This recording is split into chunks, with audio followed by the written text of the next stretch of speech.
Είσαι σίγουρη πως θα έρθει εδώ ο Σάκης? Ναι, λέω παιδί μου. Είναι αυτό η δεύτερη ξαδέρφη. Έχει μια γνωστή που έχει ένα γνωστό που είναι κολλητός με αυτόν που του φτιάχνει τα νύχια. Έχει και νύχια? Ναι, και στα πόδια. Και στα πόδια? Δεν το πιστεύω πως θα το πούμε από κοντά. Μια φορά τον είδα από τα 500 μέτρα και έπαθα να έτσι πήγαινα. Εγώ μια φορά τον είδα από τα 300 μέτρα. Τι έγινε? Μετά πήγα πιο κοντά και τον είδα και από τα 200. Έτσι πήγαινε, έτσι.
Λιποτήρησα το μαλακισμένο.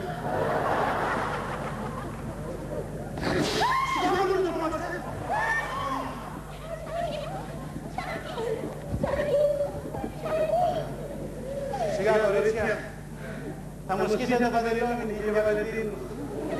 Βαλεντίνο! Ναι, Βαλεντίνο. Πάμε πίσω.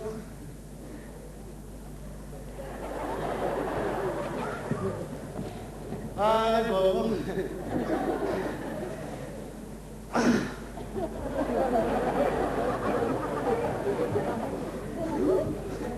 Παντελόνι Βαλεντίνο, που κάνει στο κούτσι και μυαλό κουκούτσι. Κοίτα, δεν είναι αυτός ο Σάκης. Δεν έχεις το χέρι του τατουάζ. Έχω τατουάζ, αλλά δεν το έχω στο χέρι. Πού το έχεις? Στην πλάτη. Καλά, δεν είναι αυτός ο Σάκης, τώρα να φύγει. Με πέρασαν για το Σάκη. Η φάση είναι και το δικό μου όνομα είναι Σάκης, μόνο που εγώ λέγομαι Σάκης Κουβάς. Όχι Ρουβάς, Κουβάς. Να και το χερούλι να με πεις.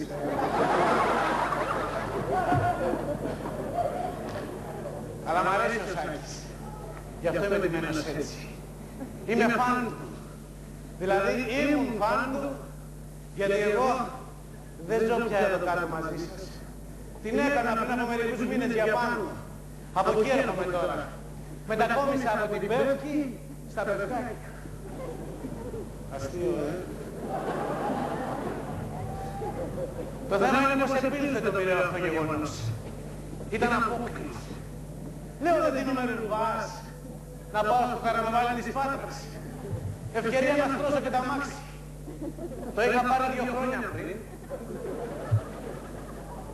Αλλά δεν το κινούσα για να μην μου φάνε τη θέση.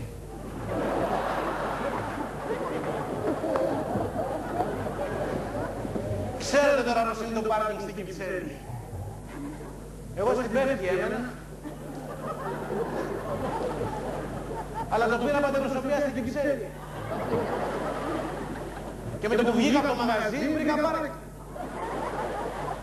Λέω κάτσα να το πιάσω, μην μου το φάει κανένας άλλος. Κι άμα βρω άλλο στην Πεύκη, έρχομαι και το παίρνω. Αλλά πού? Έχω τη φίλη μου ο Ρουβάς, Έχω βάλει και τα τουάζ στο στήθος ένα δράκο, όπως ο Σάκης. Μόνο που εγώ δεν βρήκα κανονικό δράκο και έβαλα το Γιάντο δράκο. Μπαίνω λοιπόν στα μάξι και φεύγω κατευθείαν για Πάτρα.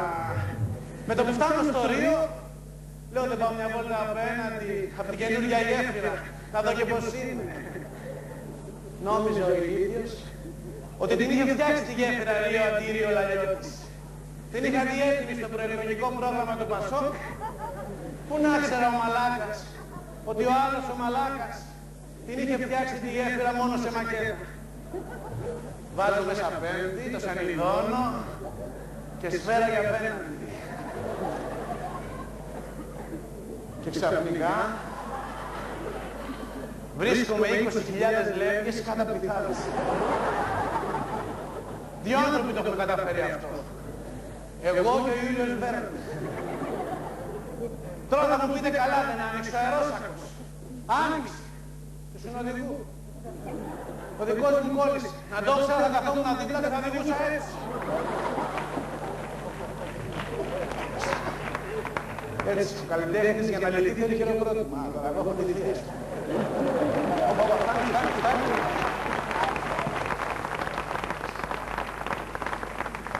Τώρα έχω τη λυθεί. Τώρα είναι για δες. Έπιασα πάτο μιλάμε. Και όπως είμαι στο βυθό κάνω έτσι και τι να δω. Ένα φύκι πάνω σε ένα άλλο φύκι. Λέω, τι έχουμε εδώ, φύκι.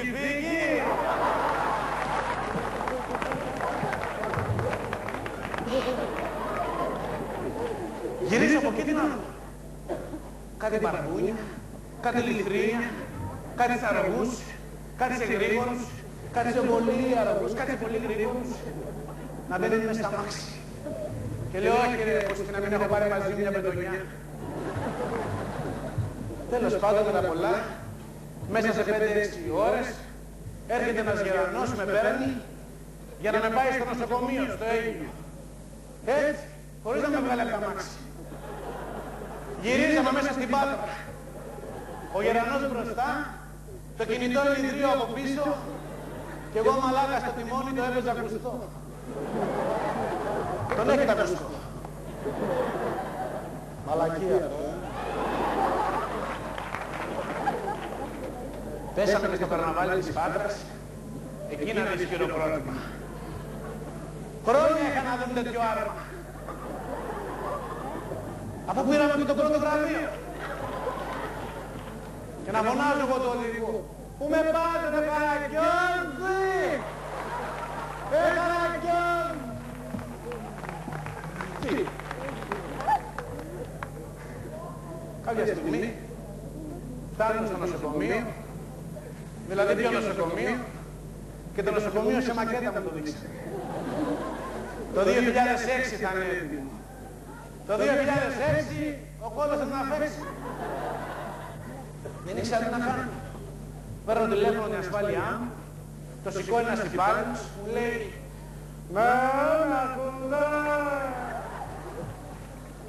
Σε ακούω. «Μένα κουντά». Σε ακούω ρε μαμελά μου. «Δεν ξέρω να ακούτε, ως πασοκλαμάνιας είμαι». Γρήγορα γιατί τώρα στο κινητό. Κάνετε το κατάλαβα. Μένα μ' άρεσε. Και εγώ Σάκης Κουβάς του λέω, πελάτης σας. Του λέω το και το. Μου λέει ποιο και ποιο. Πρέπει να στείλετε επικόντως ένα ελικόπτερο να με μεταφέρει σε νοσοκομείο της Αθήνας. Έφτασε. Έρχεται το ελικόπτερο, με παίρνει και φεύγουμε για Αθήνα. Πάνω από τον ισθμό με ρωτάει ο πιλότος. Δεν μου λέτε ρε μεγάλε, τη δόση του εξαμήνου την έχεις πληρώσει. Όχι, του λέω εγώ μες στην ζαλάδα μου, γιατί την έβαψες μου λέει. Και κάνει μια κράκ, ανοίγει μια καταπακτή και με πετάει τσουπ κατευθείαν στον ισθμό. Ευτυχώς έπεσε στα μαλακά, πάνω σε μια καρότσα με καρπούζια ενός γύφτου. Με είδε ο γύφτος να πέφτει από πάνω, τάχασε. Λέει καλά, κάτι χαπούστια μια μάνα του ουρανού, δεν ήξερα ότι έχει και γιο.